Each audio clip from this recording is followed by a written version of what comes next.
Good morning. Today we start income from capital gain. Capital gain income tax act 1950-61 के 5 head में से 4th head है। ये capital gain जो find out किया जाता है या कैपिटल गेन के संबंध में जो हम पढ़ेंगे वह आपको सेक्शन 45(1) के अंतर्गत एक्ट के अनुसार जो बातें दी गई है उसके अकॉर्डिंग हमें कैपिटल गेन को फाइंड आउट करना है या हम ये कहें कि कैलकुलेट करना है। एक्चुअली कैपिटल गेन क्या है, तो आपको सबसे पहले इसका डेफिनेशन समझनी चाहिए। एनी प्रॉफिट और gain arising from the transfer of capital assets affected in previous year are chargeable to income tax if such gain are not exempt under the Income Tax Act 1961 section 45(1). ये कह रहा है कि यदि किसी गत वर्ष में किसी संपत्ति के ट्रांसफ़र से किसी प्रकार का लाभ हुआ है जो कि किसी प्रकार का इनकम टैक्स के अंतर्गत एग्जम्प्ट नहीं है, तो उसे हम कैपिटल गेन कहते हैं। तो जब कभी इस डेफिनेशन के अनुसार देखा जाए तो हमें इसकी 4 या 5 कैरेक्टरिस्टिक्स पता पड़ती है, तो उसके आधार पे ही हम संपत्ति के हस्तांतरण से होने वाले लाभ को कैपिटल गेन कह सकेंगे। तो जो कैरेक्टरिस्टिक्स हैं वह सबसे पहला दिया हुआ है कि कैपिटल गेन हमेशा कैपिटल एसेट से प्राप्त होगा। दूसरा, कैपिटल एसेट्स का ट्रांसफ़र होना आवश्यक है। तीसरा है कि जो भी लाभ हो रहा है वह पिछले वर्ष का हो, अर्थात गत वर्ष में होना चाहिए। और नेक्स्ट दे रहा है ट्रांसफ़र जो हो रहा है वह एसेट्स जो संपत्ति दी हुई है उससे होना, लाभ जो होना है वो संपत्ति से होना है, और जो भी लाभ हो रहा है वह अंडर सेक्शन 54 के अंतर्गत एग्जम्प्ट नहीं होना चाहिए।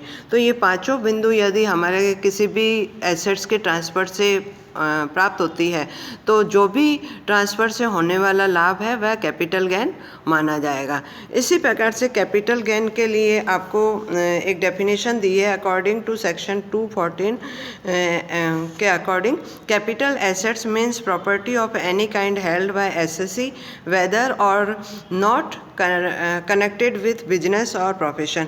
अर्थात ये कह रहा है कि आयकर अधिनियम 1961 के सेक्शन 214 के अनुसार कैपिटल एसेट से आशय ये है कि करदाता के द्वारा जो पिछले वर्ष हस्तांतरित की गई संपत्ति है उससे लाभ होना चाहिए। ये संपत्ति आवश्यक नहीं कि व्यवसाय से संबंधित हो, ये संपत्ति व्यवसाय से संबंधित भी हो सकती है अर्थात निजी भी हो सकती है। तो संपत्ति के हस्तांतरण से होने वाला लाभ जो होगा वह कैपिटल एसेट्स कहलाएगा।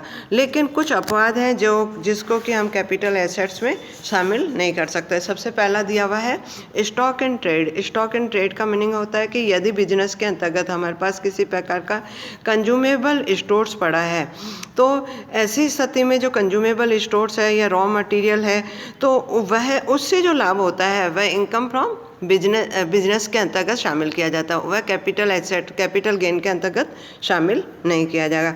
फिर दे रहा है second point personal effect. Personal effect माना कंपनी एक्ट के अंतर्गत 1961 के अंतर्गत ये दिया हुआ है कि फैमिली से संबंधित जो मूवेबल एसेट्स होती हैं जैसे आपके फर्नीचर है, यूटेंसिल है, टीवी है, रेफ्रिजरेटर है या व्हीकल्स हैं, इनको हम एसेट्स में शामिल नहीं करेंगे। लेकिन यदि आपकी ज्वेलरी है और ऑर्नामेंट्स हैं, चाहे सिल्वर के हैं, चाहे प्लेटिनियम के हैं, चाहे गोल्ड के हैं, या आपके किसी प्रकार के कुछ कपड़े ऐसे हैं जिन पर कि आपके सोना चांदी लगा हुआ है, तो इसको ट्रांसफ़र करने से जो लाभ होगा वह आपका कैपिटल गेन माना जाएगा।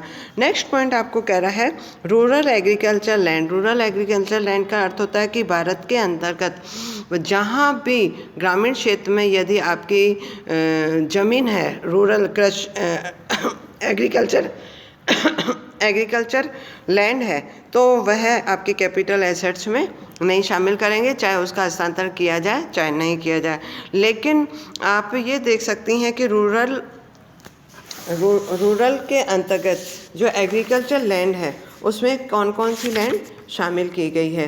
तो आप ये देखिए कि किसानों के द्वारा जो कृषि भूमि खरीदने और बेचने का जो कार्य होता है उसमें अनावश्यक किसी प्रकार की दिक्कत नहीं हो, तो ऐसी स्थिति में जो गांव की कृषि भूमि है वह आपके कैपिटल एसेट्स को शामिल नहीं की गई है। लेकिन कुछ अपवाद ये हुए हैं कि निम्न को कृषि भूमि संपत्ति माना जाना चाहिए। निम्न को कृषि भूमि संपत्ति माना चाहिए, उसमें आपके कुछ पॉइंट दे रहा है कि भारत में स्थित कृषि भूमि यदि आपके 10,000 या 10,000 से अधिक आबादी वाले क्षेत्र हैं और नगर पालिका के क्षेत्र के अंतर्गत है, तो वह आपकी कृषि भूमि कैपिटल एसेट्स मानी जाएगी।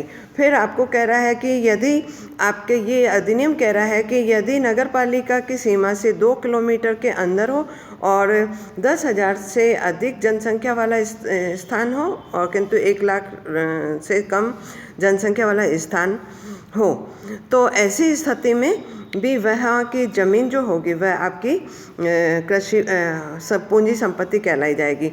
इसी प्रकार से एक पॉइंट और दिया हुआ है कि नगर पालिका के स्थानीय सीमा के 6 किलोमीटर के अंदर हो और 1 लाख से अधिक किंतु 10 लाख से अधिक जनसंख्या नहीं हो, तो भी वहाँ की जो कृषि भूमि है वह कैपिटल एसेट्स मानी जाएगी।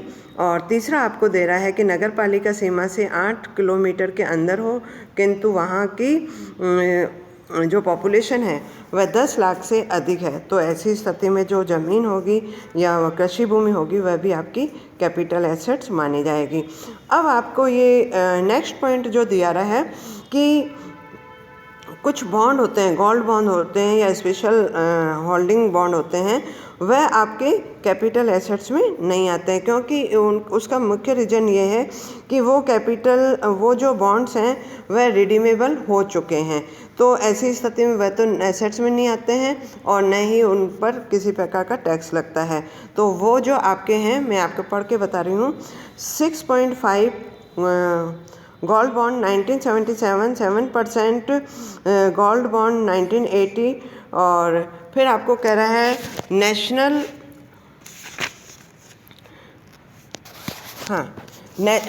Defence gold bond 1980, special bearer bond 1991, gold deposit bond 1999 and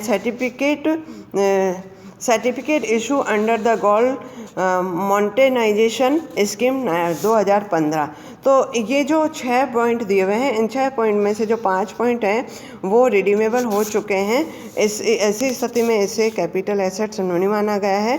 केवल 6th पॉइंट अभी आपके चल रहा है, और इसके अंतर्गत आप ये देखिए कि जो बॉन्ड 6th पॉइंट है वह आपके कैपिटल एसेट्स माना गया है।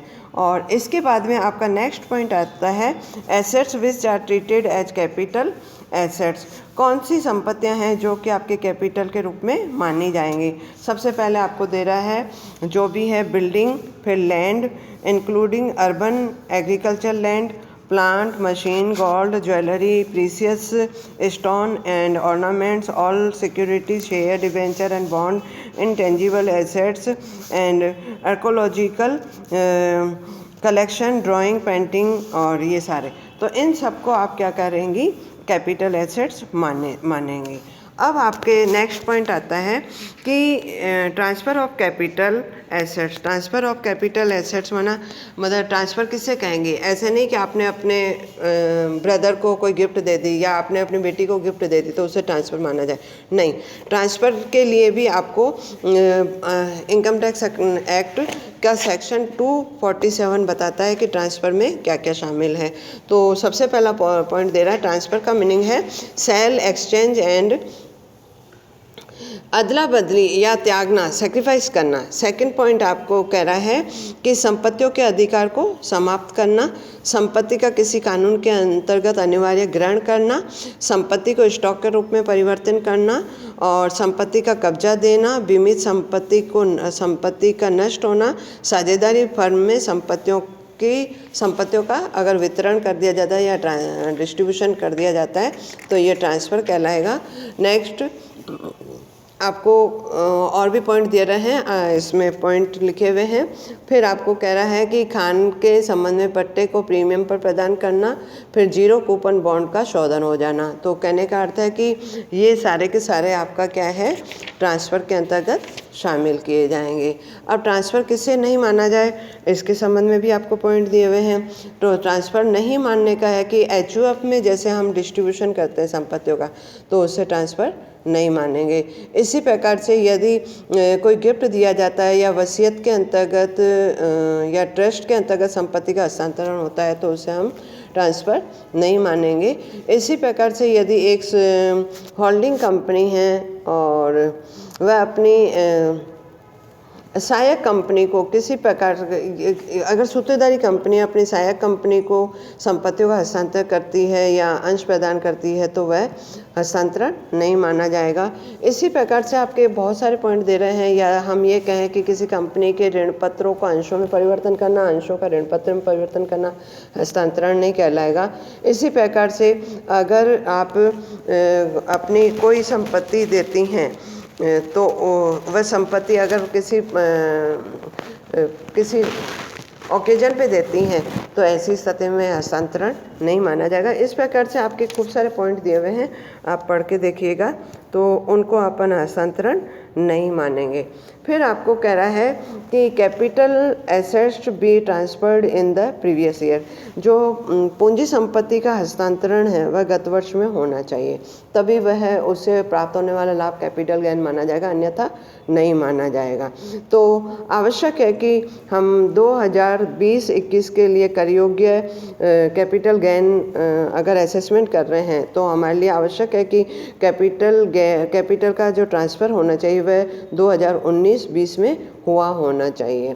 तो लेकिन इसमें भी कुछ अपवाद हैं कि कौन सी परिस्थितियां हैं जिसमें आवश्यक नहीं कि 2019-20 में ही कैपिटल का हस्तांतरण होना चाहिए। तो पहला पॉइंट दे रहा है कि डैमेज और destruction of any insured capital asset, यदि कोई पूंजी संपत्ति नष्ट हो गई या क्षतिपूर्त हो गई, तो ऐसी स्थिति में उसका कैपिटल गेन 2019-20 में तभी माना जाएगा जब कभी उसका दावे की राशि प्राप्त हुई हो। अर्थात ये कहने का अर्थ है कि अगर हमारी किसी संपत्ति का रेस्टोरेशन या किसी क्षतिग्रस्त जो हुई है वह 18-19 में हुई है, लेकिन उसका जो दावा की राशि प्राप्त हुई है वह हमें 19-20 में प्राप्त हुई है, तो गत वर्ष हम 19-20 का मानेंगे, 18-19 का नहीं मानेंगे। इसी प्रकार से किसी कारण से किसी कानून के अंतर्गत हमारी पूंजी का अधिग्रहण सरकार के द्वारा कर दिया गया है, तो अधिग्रहण चाहे किसी भी वर्ष में हुआ हो, लेकिन उसकी क्षतिपूर्ति के बदले में प्राप्त होने वाली राशि गत वर्ष में प्राप्त होनी चाहिए। और नेक्स्ट आपको कह रहा है कि यदि हम अपना स्टॉक परिवर्तित करते हैं, तो स्टॉक किसी भी वर्ष में परिवर्तित करें तो उससे हस्तांतरण नहीं मानेंगे। जिस वर्ष में वह स्टॉक बेचा जाएगा उसी गत वर्ष में हम क्या करेंगे, उससे संबंधित लाभ को कैपिटल गेन के अंतर्गत शामिल करेंगे। तो इस प्रकार से फिर एक बात और दी हुई है कि स्टॉक के संबंध में यदि पूंजी मतलब कैपिटल एसेट्स का हम बिजनेस स्टॉक में परिवर्तन करते हैं, तो वह ट्रांसफ़र नहीं माना जाएगा। इसी प्रकार से यदि हम बिजनेस स्टॉक को कैपिटल में परिवर्तन करते हैं, तो कैपिटल एसेट्स में परिवर्तन करते हैं, तो उसे ट्रांसफ़र माना जाएगा। और इसके बाद में नेक्स्ट पॉइंट क्या दे रहा है कि आपकी जो जमीन है, भूमि, लैंड एंड बिल्डिंग है, वह किसी परियोजना के अंतर्गत हस्तांतरण से पूंजी लाभ हुआ है, तो ऐसी स्थिति में जिस गत वर्ष में हमें उससे संबंधित प्रमाण पत्र प्राप्त हो जाता है, तो उस प्रमाण पत्र के आधार पर ही उसे हस्तांतरण माना जाएगा।